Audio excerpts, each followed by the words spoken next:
మనకి ఇష్టమైన వాళ్ళు మన మీద ప్రేమ ఉండి ఉంటే రావాలి అనుకుంటే ఎంత దూరమైనా వస్తారు. అదే ప్రేమ లేకపోతేనే ఏదో ఒకటి చెప్పి తప్పించుకుంటారు. మనం కోరుకున్నవన్నీ మనకు దొరక్కపోవచ్చు. ఉన్నంతలో సర్దుకుపోతేనే జీవితం సంతోషంగా ఉంటుంది. మీ యొక్క ఆర్థిక పరిస్థితి గురించి ఇతరులతో ఏనాడు చర్చించకండి. మీ ఆర్థిక పరిస్థితి బాగుంటే అది మీపై ఈర్ష్యకు దారితీస్తుంది. బాగుండకపోతే మీరు వారి దృష్టిలో చులకనయ్యే అవకాశం ఉంది.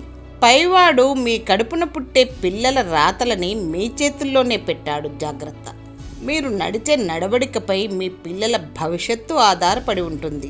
అడ్డదారుల్లో ప్రయత్నించి ఏదో సాధించాలి అనుకోవడం కంటే కష్టమైన సరైన దారిలో వెళ్ళి నిజాయితీగా నిప్పులా బ్రతకడం ఎంతో ఉత్తమం.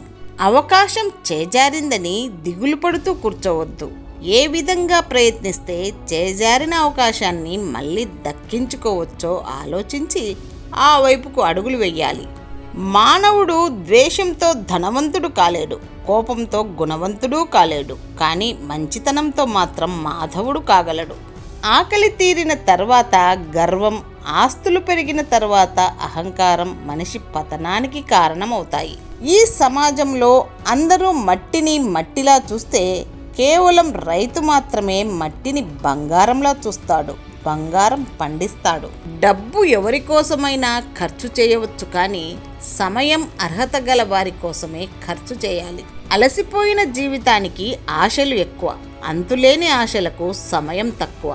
ఇంత వింత జీవితానికి స్వార్థం ఎక్కువ. స్వార్థానికి పోతే నీకు నువ్వే లోకువ.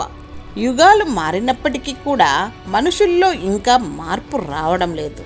ఇప్పటికీ కూడా అడుగు నేల కోసం అన్నదమ్ముల మధ్య యుద్ధాలు ఎన్నో జరుగుతూనే ఉన్నాయి. కొన్ని దరిద్రాలు మన కర్మను అనుసరించి వస్తాయి, తప్పదు.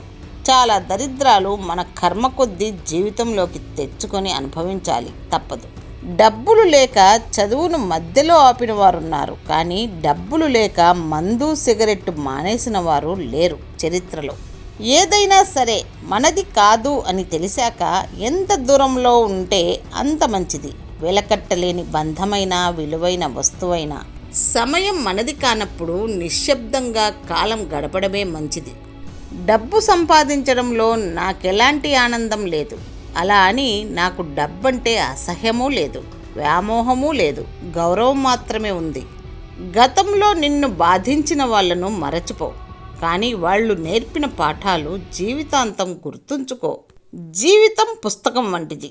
రాసిన పేజీని చించలేము, రాయని పేజీని చదవలేము. అందుకే ఏ రోజుకా రోజు ప్రతి పేజీని అందంగా రాసుకోవాలి.